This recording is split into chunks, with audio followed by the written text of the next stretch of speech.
Hi ಎಲ್ರಿಗೂ ನಮಸ್ಕಾರ. ಈ ವ್ಲಾಗ್ ಬಂದು ದೀಪಾವಳಿ ಹಿಂದಿನ ದಿನದ್ದು. ಸೊ ನಮ್ಮತ್ತೆ ಹೇಳ್ಕೊಡ್ತಿದ್ದಾರೆ ನನಗೆ ಅಕ್ಕಿ ಹೇಗೆ ನೆನೆಸ್ಬೇಕು, ಕಜ್ಜಾಯ ಹೇಗೆ ಮಾಡ್ಕೊಳ್ಳೋದು ಅಂತ ತಿಳಿಸ್ಕೊಡ್ತಾರೆ. ನೋಡಮ್ಮ, ಗೌರಮ್ಮನಿಗೆ ನಾವು 1,000 ರೂಪಾಯಿ ಮೀಸ್ಲಿಕ್ಕೆ ಕಟ್ಬಿಟ್ರೆ ಏನು ತಪ್ಪು ನಿಪ್ಪು ಬಂದರೂ ಆಯಮ್ಮ ನೋಡ್ಕೊತಾರೆ ಕಾನೂನು.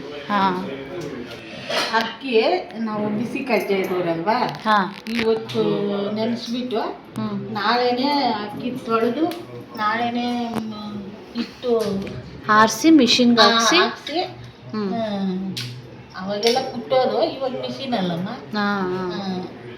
ಹಾಕಿ ನಾವು ಬಿಸಿ ಕಜ್ಜಾಯ ಮಾಡ್ಬೋದಮ್ಮ.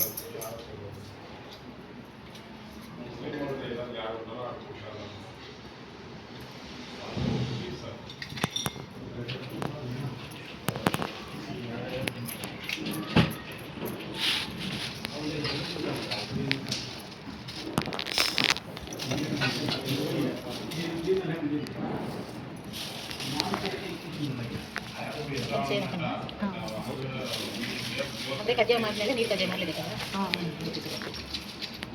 ಸೈಡಿಗೆ ಬಾ, ಈ ಕಡೆ ಬಾ, ನನ್ನ ಹತ್ರ ಬಾ.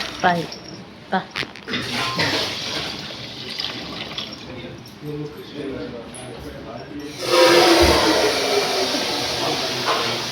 ಹಂಗಿರು.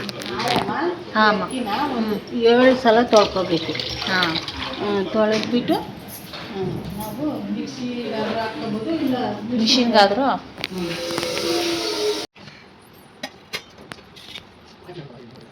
ಇದು ನೆಕ್ಸ್ಟ್ ದಿನದ ವ್ಲಾಗ್ ಕಂಟಿನ್ಯೂಯೇಷನ್. ಸೊ ಇವತ್ತು ದೀಪಾವಳಿ ಹಬ್ಬ. ದೀಪಾವಳಿ ಹಬ್ಬಕ್ಕೆ ಏನೇನು ಪ್ರಿಪ್ರೇಷನ್ ಮಾಡ್ಕೋಬೇಕು ಅದನ್ನೆಲ್ಲ ಮಾಡ್ಕೋತಾ ಇದ್ದೀವಿ.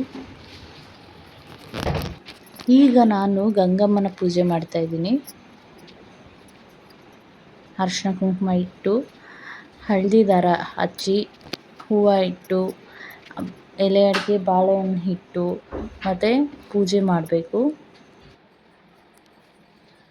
ನೆನ್ನೆ ನೆನೆಸಿದ್ವಲ್ಲ ಅಕ್ಕಿನ ಈಗ ತೊಳ್ಕೊತಾ ಇದ್ದೀನಿ. ನೀಟಾಗಿ 7 ಸಲ ತೊಳ್ಕೊಬೇಕು.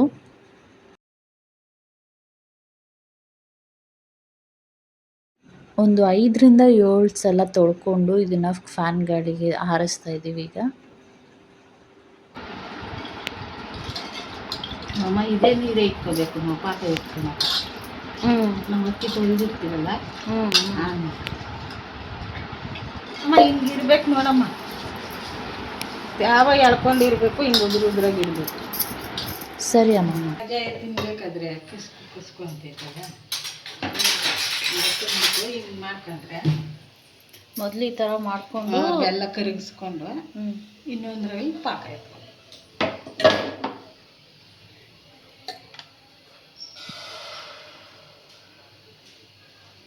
ಮಣ್ಣು ಏನಾದರೂ ಇದ್ರೆ ನೋಡ್ಕೊಬೇಕು. ಅಂದರೆ ನಾವು ಪಾಕ ಎತ್ಕೊಳ್ಳೋಕ್ಕೆ ನೀರು ಹಾಕಿ ತೊಳೆದಿರ್ತೀವಲ್ಲ, ಅದೇನಿಲ್ಲ, ಒಂದು ಚಿಕ್ಕ ಆಗ ಮಲಿತೀವಿ ಅದೇ ಈ ಲೋಟದಲ್ಲಿ. ಇವಾಗ ಇದರಲ್ಲಿ ಸ್ವಲ್ಪ ನೀರು ಇಟ್ಕೊಂಡು ಪಾಕ ಎತ್ತಿದ್ರೆ ತೋರಿಸ್ತೀನಿ.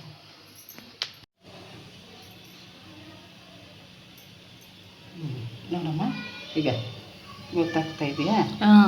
ಈಗ ಹೌದು, ಕೈಗೆ ಬರ್ತಾ ಇದೆ. ಇಷ್ಟು ಬಂದರೆ ಸಾಕು ಅಂತ ಆಫ್ ಮಾಡೋದು. ಆಫ್ ಮಾಡ್ಕೊಂಡು ಇದಕ್ಕೆ ಜಾಸ್ತಿ ಬಂದರೆ ನಾವು ಗಟ್ಟಿ ಕಜ್ಜಾಯ ತಿನ್ನೋಕ್ಕಾಗಲ್ಲ. ಮತ್ತು ನೀನು ಎತ್ತಾಕು, ನಾನು ಹಿಂಗೆ ಬೀಳ್ಕೊಡ್ತೀನಿ. ಒಂದು ಬೋಟಿ ಕೊಡಲ.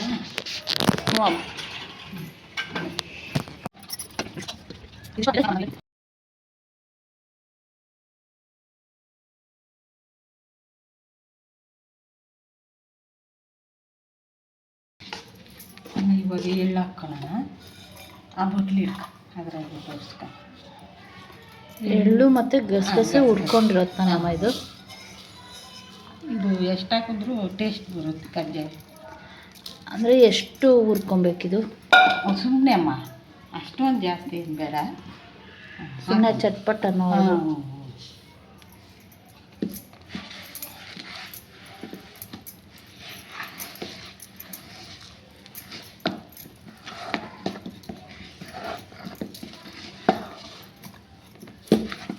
ಹಿಟ್ಟು ಹಾಕ್ಬೇಕಾ? ಹಾಕಮ್ಮ. ಎಸ್, ಕಜ್ಜಾಯಕ್ಕೆ ಪಾಕ ತಗೊಂಡು ಹಿಟ್ಟಾಕಿ ಎಲ್ಲ ಕಲಸಿ ರೆಡಿ ಮಾಡ್ಕೊಂಡಾಯಿತು. ಈಗ ಎಣ್ಣೆ ಕಾಯಕ್ಕೆ ಇಡೋಣ. ಸೊ ಕಜ್ಜಾಯ ಸುಡೋಕ್ಕೂ ಮುಂಚೆ ದೇವ್ರನ್ನ ನೆನೆಸ್ಕೊಂಡು ₹1 ಕಾಯಿನ್ನ ಎಣ್ಣೆ ಒಳಗಡೆ ಹಾಕ್ತಿದ್ದೀನಿ. ಈಗ ಕಜ್ಜಾಯ ಸುಡ್ತಾ ಇದ್ದೀವಿ. ಮೊದಲನೇ ಕಜ್ಜಾಯನ ಸುಟ್ಟು ಪಕ್ಕಕ್ಕೆ ಇಟ್ಟಿದ್ದೀವಿ, ಯಾಕೆಂದರೆ ಅದು ದೇವರಿಗೆ ಅಂತ ಹೇಳಿ. ಆ್ಯಂಡ್ ಕಜ್ಜಾಯ ತುಂಬಾ ಚೆನ್ನಾಗಿ ಬರ್ತಾಯಿದೆ. ನೋಡಿ ಎಷ್ಟು ಚೆನ್ನಾಗಿ ಬರ್ತಾಯಿದೆ ಅಂತ. ಬಿಸಿ ಬಿಸಿ ಕಜ್ಜಾಯ ರೆಡಿ ಆಗ್ತಾಯಿದೆ. ನೋಡಿ ಈಗ ಬಂದಿದೆ ನಮ್ಮ ಮನೆಯ ಕಜ್ಜಾಯ. ನಾವು ಗುಜರಾತ್ಗೆ ಬಂದು ಇದು ಮೊದಲನೇ ದೀಪಾವಳಿ, ಅದಕ್ಕೆ ತುಂಬಾ ಸಿಂಪಲ್ಲಾಗಿ ಪೂಜೆ ಮಾಡಿದ್ದೀವಿ. ಮಾಡಿರೋ ಅಂತಹ ಕಜ್ಜಾಯನ ದೇವರಿಗೆ ಇಟ್ಟು ಪೂಜೆ ಮಾಡಿದ್ವಿ. ಆ್ಯಂಡ್ ಊಟದ ಟೈಮ್ ಆಗಿತ್ತು, ಅದಕ್ಕೆ ಊಟ ಮಾಡ್ಕೊಂಡ್ವಿ. ಇವತ್ತು ನಮ್ಮ ಮನೆಯಲ್ಲಿ ಹಬ್ಬದ ಸ್ಪೆಷಲ್ ವೆಜಿಟೇಬಲ್ ಪಲಾವ್ ಮತ್ತು ಬೋಂಡ. ಕಜ್ಜಾಯಕ್ಕೆ ಅಕ್ಕಿ ನೆನೆಸಿದ್ವಲ್ಲ, ಅದೇ ಅಕ್ಕಿ ಹಿಟ್ಟಲ್ಲಿ ಮಾಡಿರೋದು. ಸೊ ಬಾಲ್ಕನಿಯಲ್ಲಿ ದೀಪ ಹಚ್ಚಿದ್ದೀವಿ. ನಮ್ಮ ಮನೆ ಹಾಗೂ ಮನಸ್ಸುಗಳು ಎರಡೂ ಹೊಳೆಯಲಿ ಅಂತ ಹೇಳಿ ದೀಪ ಹಚ್ತಾ ಇದ್ದೀನಿ. ವಿನಯ್ ಒಟ್ಟಿಗೆ ಹಚ್ಚಿದ ಈ ದೀಪ ನನಗೆ ತುಂಬಾ ಖುಷಿ ಕೊಡ್ತು. ಪ್ರತಿಯೊಂದು ಕೆಲಸದಲ್ಲೂ ಸಹಾಯ ಮಾಡೋ ಗಂಡ ಇದ್ದರೆ ತುಂಬಾ ಖುಷಿಯಾಗುತ್ತೆ ಅಲ್ವಾ? ದೀಪಾವಳಿ ಹಬ್ಬದ ಹಾರ್ದಿಕ ಶುಭಾಶಯಗಳು. Thank you for watching.